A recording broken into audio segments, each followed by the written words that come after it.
Here at Canadian Mennonite University, most first classes of the semester go the same. We go around in a circle, taking turns saying our name and maybe where we're from or what year we're in. At the beginning of this semester, I was intrigued when I opened Zoom to my first class of my advanced journalism course, and the question, "What is your passion?" stared me right in the face. Normally, this question leaves my mind blank, scraping at the walls for even an ounce of insight. But this time, I felt secure and confident as I said, "I am passionate about storytelling." As a communications and media student, I'm often asked what kind of job I want to pursue after I complete my degree.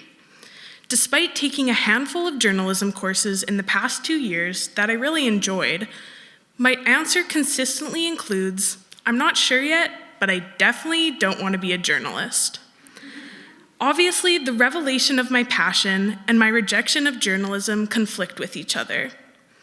After putting some thought into it, I realized that I don't want to write stories that use language to misrepresent situations and lead to conflict rather than sharing stories that create room for peace. I strongly believe that the way that we use our words matter.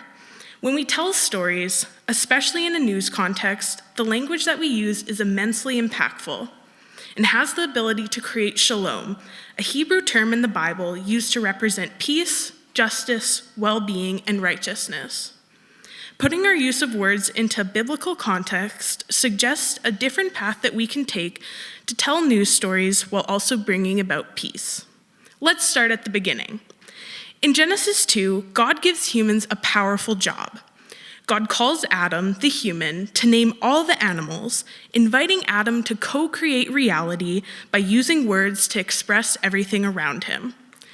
Starting here with Adam, God allows us to join the act of creation by gifting us the amazing ability to have power behind our words. In God's ideal world, humans use this gift to honor God and mirror the kingdom of God and the peace and love within it on earth. Of course, as humans, we took this responsibility, but quickly had trouble sticking to the guidelines. In Genesis 11, the Tower of Babel tells us the story of humans trying to use their words and abilities to make a name for themselves and place themselves on the same level as God. God didn't like this. So to divert the self-serving mission, God shows us the importance of our words by interfering with communication and changing the languages they were each able to speak. When I look at the news, I see media outlets trying to build their towers high into the sky rather than naming a Garden of Eden.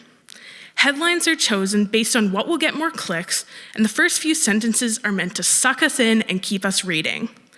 It feels like if portraying a negative picture of an individual or situation gets more attention, then so be it.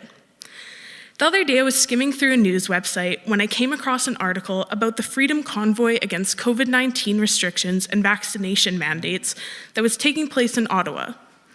The first few paragraphs highlighted how a truck driver expressed that the police would have to smash his windows to get him to leave, and that he isn't afraid to go home with broken bones depending on how much force the police use. This made me pause and imagine myself in the shoes of someone who would also picture themselves putting up a fight in this situation. Would I be able to read that story and move on, or would this trigger my feelings about the situation and cause me to respond violently? I could tell that this article about bringing protesters' stories forward was meant to bring a human lens to the situation, but the choice to include this violent perspective has potential to create more harm. Agenda-setting theory crafted by McCombs and Shaw suggests that news media at a minimum has the capacity to shape what audiences think about and possibly how to think about a topic. If more attention is placed on violence instead of peace, there's a chance that we will believe that this is the correct or the only way to react to a situation. Journalism scholar Vladimir Braddock emphasizes that media can influence social change by promoting the forces working in the right direction or rejecting those going in the undesired direction in resolving conflict. Media is not the only factor that influences change, but it does have a significant impact, and therefore the way that these events are covered matters. Psalm 34, verse 14 tells us to turn from evil and do good, seek peace and pursue it. And I don't think that journalism is excluded in that. We may not be able to change the culture of journalism as a whole, but we can still make a mark in the choices we make on an individual level. As creators and news consumers, our actions count, and our attention to detail can be the difference between working towards peace or fueling violence. So, how can we use our communication power from God to create peace in today's news context? Peace journalism is a form of journalism built upon standards that acknowledge that our words matter and that making the goal of journalism to report events while creating peace is possible. First proposed by Professor Johan Galtung, peace journalism is a peace and conflict-oriented, truth-oriented, people-oriented, and solutions-oriented. This means that it explores conflict transformation and finding common ground, seeks to understand all sides, sees conflict as a problem that we can try to prevent, and calls out evildoers.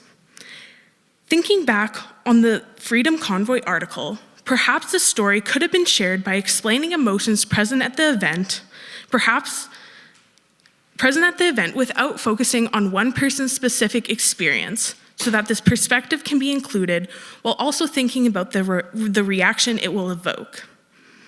Peace journalism critic David Loyne argues that good journalism and peace journalism cannot be the same thing. He believes that advocating for peacemaking is beyond a journalist's role because journalism should stop at the cold, hard facts. To that I wonder, why not? Why can't journalists work as peacemakers in the media? We must recognize that journalism is a human-made concept, and therefore we have the ability to change what we find most important when writing the news. Is not all news storytelling marked by some level of subjective decision-making about what gets included and what is left out? We already have proof that news stories can influence how an individual responds to a story, which makes it even more urgent that we are conscious about what we choose to write. So, why should this matter to you? In today's world, we are all connected to media, either through creating stories or consuming the news. With the amount of conflict going on around the globe, it is crucial that we stay informed and seek to find truth and understanding in these situations. The way that stories are shared impacts in how we feel and act after reading them. For readers, we can stay alert for frames that make a story appear in a dishonest way.